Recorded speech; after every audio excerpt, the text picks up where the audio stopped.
DanielJon, DanielJon. And I hope you're okay. We've got Miss Leanne Louise with us today. We're in a van, and we're not at work. We're not at work today. I needed to borrow this van for the weekend. I didn't actually tell you guys. This motherfucker let me over. I didn't actually tell you guys this, but I need to borrow this van to move my stuff out of my nan's home because, excuse me, I've got stuff on my teeth. Oh, by the way, I'm eating a chocolate croissant. But yeah, last weekend, there's a van down there as well, do you want to show? It's similar to this. That's a smaller version, but that's my brother. We've had to borrow 2 vans. Well, that's his work van anyway, and this is from his work, but it's through my work. We're renting it off him, and then I'm borrowing it for the weekend. It's really crazy, but yeah. So last weekend, got a phone call from. I'm gonna put that down for a second. Got a phone call from my auntie. My mum's lives in Ireland anyway, you know that, and got a phone call from my auntie, and she was like, Dan, I got some bad news for you. I was like, oh right, what's up? And she said, your nan's had a stroke. And so I was like, oh fuck, you know, blah blah blah. So anyway, they said it's really bad. You know, it's the kind of stroke that people don't come round from. You know, it's one of those strokes. And so anyway, I was working at the time. I was at work. Then I got back and I spoke to my mum. My mum got an emergency flight over to England. She went straight to the hospital, stayed up there the whole time, and blah blah blah. Anyway, so she was in the hospital for about 48 hours, and this was on a Friday, I believe. She got called in and like got rushed up to hospital because she had a stroke. And they done all these tests, done all scans and everything like that. Sent the test results to Dulwich College in here, which is a very high place over here, Dulwich College, and about the hospital and that and things. And they said no, there's nothing they can do. If they operate to stop the bleeding from in my nan's brain, which is, it wasn't on the outside of the brain, so they couldn't do a simple operation. It was right dead centre in the middle of her brain, so there was nothing they could do to stop it. And if they did, she would be paralysed for the rest of her life and dependent on people. My nan wasn't that kind of person. She would never be dependent on other people. So anyway, cut a long story short, I went up to the hospital on Saturday night because my mum was up there and she was on her own. So me and my brother went up there after we finished work in the evening, like about 10 o'clock at night, 11 o'clock at night. Got up there about 11:30, wasn't it? You have to say yeah. Sorry, yeah.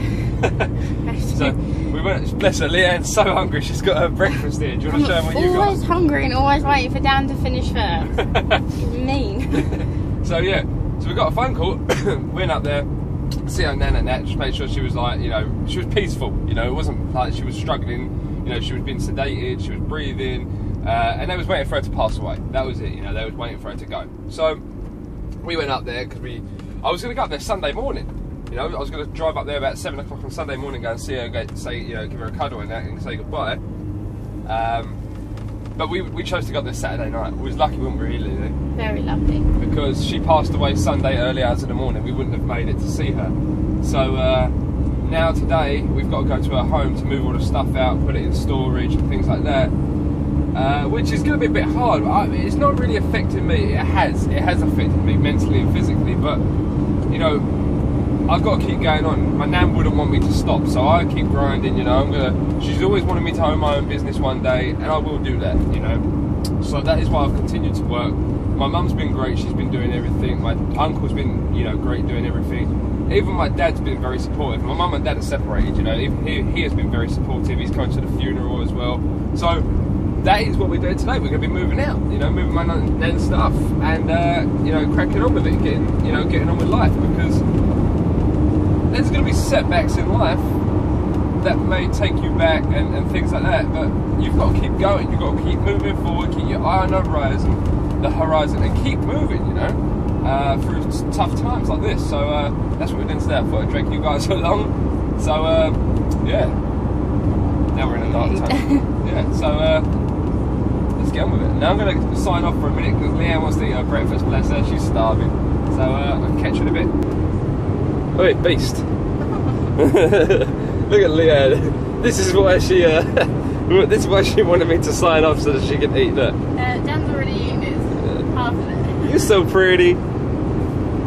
Isn't she pretty? Look at that. That is natural beauty right there. Yeah. What am I after? Bit of your cake? I wanted to vlog today. I really did. Me and Leanne, we really wanted to vlog. But, do you know what? You guys saw the footage a minute ago, like when we was all excited and that was going down, we were sorting everything out, you know, it didn't seem like a bad thing, you know. And then we got down there, we went to my nan's house where she was. She was actually in a care home. She was in a care home. And when you walked into her room, it had like a dorm, if you will. It was like a university dorm, I guess. And everything was exactly how she left it, you know. And it was quite, it was weird being there. Did you ever go there? No. You'd never been there, did you? No. You met my nan, obviously, didn't you? Yeah. Yeah. But Leanne had never been there. I was just expecting my nan to just walk in the room or something. So I ended up just, you know, fuck it, I weren't recording shit, you know, it didn't feel right. It didn't feel right to do it. And you need to evaluate your life. Not you, I'm not talking about anyone personally, I'm just saying, because life is short. You know, my nan was 70 something, but she was active. She was she would be out every day. You know, she had a stroke. You know, she just went to the office because something was wrong and she was telling them about it in the home. She had nothing wrong with her. She was in a care home because, well, they thought she had dementia, but it turns out she didn't. There was nothing wrong with her. But she chose to be in the care home anyway, it was just easier. Every carer used to come into her room to talk to my nan about their problems, not the other way around. My nan would comfort them. She was very funny. My nan, if you'd ever met my fucking nan, she was a big time believer in... You want to cough?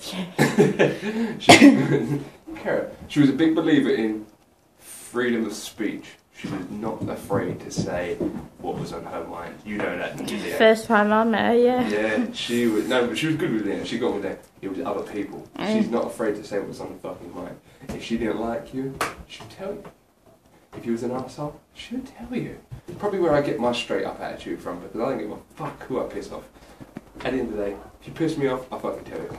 But you gotta evaluate your life, because life is too fucking short, and that's why I'm living my life every single day as if it is my fucking last. And I'm glad that my mum's upstairs, my brother's upstairs, you know, my mum's come over from Northern Ireland, she's not going back now, she's moving back permanently, so I'm real happy about that, because it means I can spend more time with her. Hopefully I can spend more time with my dad, going out Father's Day soon, I might record that.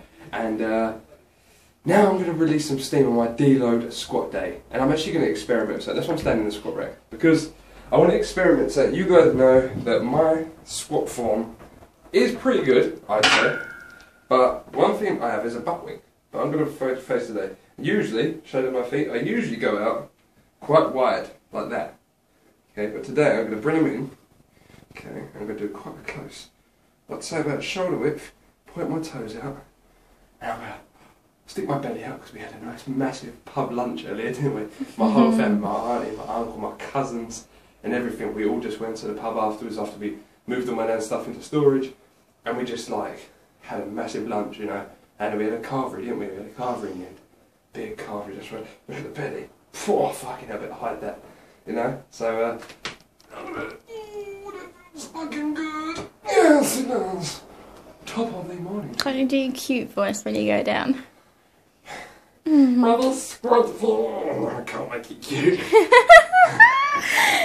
That actually feels really, really good. The depth on that motherfucker.